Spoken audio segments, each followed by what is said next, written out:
In 1960, Italy was the fastest-growing economy in the entire Western world, faster than France, faster than West Germany, faster than the United States. Economists called it Il Miracolo Economico, the Italian economic miracle. Factories were roaring, exports were exploding, and the Italian people, who had been devastated by World War II just 15 years earlier, were buying refrigerators, televisions, and Vespas for the very first time. Italy wasn't just recovering, it was dominating. So here's the question that should bother you. How does the fastest-growing economy in the Western world end up being the slowest-growing economy in the Eurozone for decades? How does a country go from miracle to stagnation without anyone really stopping it? Because Italy didn't collapse overnight. It didn't suffer one single catastrophe. Instead, it did something far more disturbing. It just slowly stopped. And the reasons why are layered, interconnected, and honestly, worse than most people realize. Let's go back to where the story begins. After World War II, Italy was in ruins, bombed-out cities, mass unemployment, almost no industrial base left. But by the late 1950s, something remarkable happened. Between 1958 and 1963, just 5 years, Italy's GDP growth averaged nearly 6% per year. Textile exports climbed by over 150%. Furniture exports more than doubled. The country went from being a poor rural nation to a legitimate global industrial power in under 2 decades. This wasn't luck. Italy had a strong manufacturing base built on small and medium-sized family-owned businesses, particularly in the northern regions, Lombardy, Veneto, Piedmont. These companies were agile, export-focused, and deeply competitive. Italy became a founding member of the European Economic Community in 1957. Foreign investment poured in. Living standards rose dramatically. For the first time in centuries, ordinary Italians felt genuinely prosperous. But here's the thing about miracles. They end. By the 1970s, the cracks were already forming. Political instability became chronic. Italy cycled through governments at a staggering pace in the decades following the war. The country averaged roughly 1 new government per year. This wasn't just embarrassing, it was structurally destructive. Long-term economic planning became nearly impossible when no government lasted long enough to see its policies through. At the same time, the public debt was climbing. Italy's debt-to-GDP ratio, which had stayed within manageable limits through the 1970s, exploded in the 1980s, roughly doubling within just 12 years. The government was spending far beyond its means, running unsustainable fiscal deficits to fuel short-term growth. The economy looked healthy on the surface. Underneath, it was accumulating a debt burden that would eventually become impossible to ignore. Then came 1999, and this is where the story gets really complicated. Italy joined the euro. Now, joining the euro wasn't inherently a disaster. For many European countries, it was genuinely beneficial. But for Italy, it introduced a problem the country was never fully prepared for. When Italy had the lira, it had a pressure valve. Every time the economy struggled, every time Italian exports became uncompetitive, the government could devalue the currency. It was messy, it was inflationary, but it worked. Businesses could stay competitive on international markets even when their underlying productivity was weak.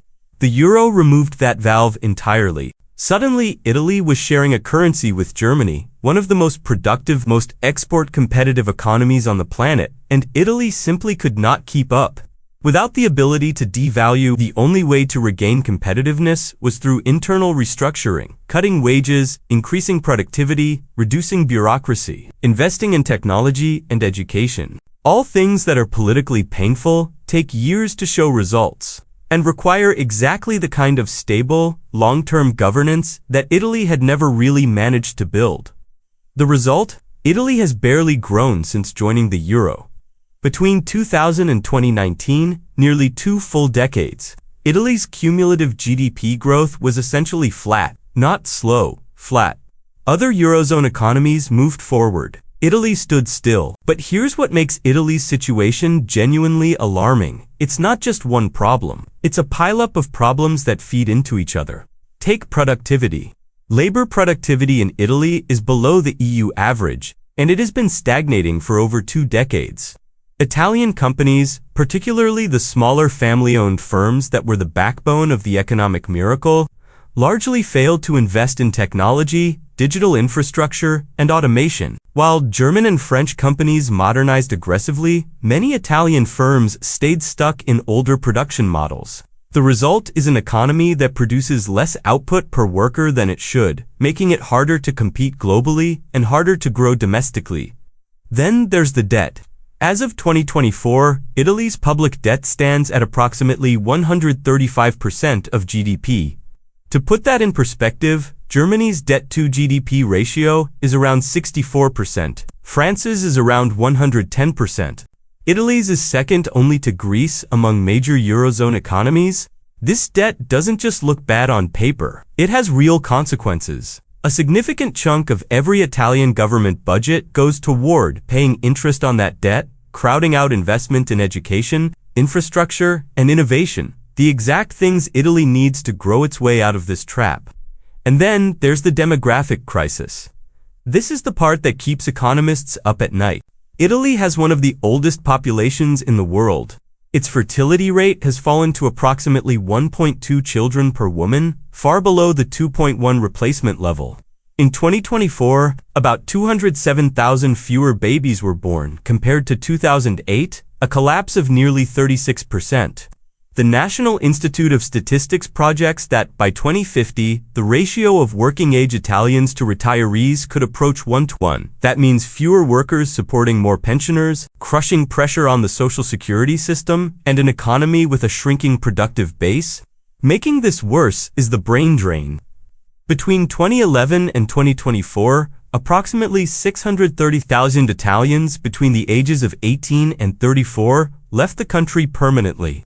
Net of those who returned, Italy lost nearly 500,000 young adults. According to a recent CNEL report, for every one young person who moved to Italy from countries like France, Germany, or the United States, 14.5 young Italians left in the opposite direction. 14.5 to 1. That is not a brain drain. That is a brain hemorrhage. Why are they leaving? Youth unemployment remains stubbornly high, around 20% nationally, and in regions like Calabria and Sicily, it climbs to 30% or higher. Italian workplaces are widely perceived as favoring seniority over merit. Workers under 35 earn just over half of what their older colleagues make for the same work, and the average age at which a young Italian leaves the family home is 30, among the highest in Europe. The young people who do stay often find themselves trapped in temporary contracts. In 2024, nearly 24% of Italians aged 25 to 34 were employed on temporary contracts, well above the EU average. The message being sent to an entire generation is clear: there is no real future here, and so they leave. Now, Italy is not standing still. There are genuine efforts being made. The government has been implementing structural reforms, investing in green energy and digital infrastructure, and accessing significant EU recovery funds. The post-pandemic rebound was real. Tourism has surged. Some regions, particularly in the south, historically the most economically neglected, have actually been outpacing northern Italy in recent growth figures. But the projections are sobering. Most forecasters expect Italy's GDP growth to remain below 1% annually through the end of the decade. The IMF has warned that without faster fiscal adjustment and deeper structural reform, Italy's debt could keep climbing toward 145% of GDP. The European Commission forecasts the debt ratio reaching 137% by 2027. The structural problems, low productivity, an aging population, a shrinking workforce, a debt burden that limits investment, and a political system that struggles to implement painful but necessary reforms, these don't go away quickly, they compound. Italy was Europe's powerhouse, a country that built itself from rubble into one of the world's largest economies within a single generation. The craftsmanship, the design, the manufacturing, Ferrari, Fiat, Luxottica, Armani, the brands that defined Italian excellence didn't emerge from nowhere. They came from a culture of precision, ambition, and hard work. That culture hasn't disappeared, but it's being strangled by structural failures that have been decades in the making. And the longer they go unaddressed, the harder they become to fix. Italy doesn't need a miracle this time. It needs sustained, boring, difficult, unglamorous reform, the kind that doesn't win elections but builds economies.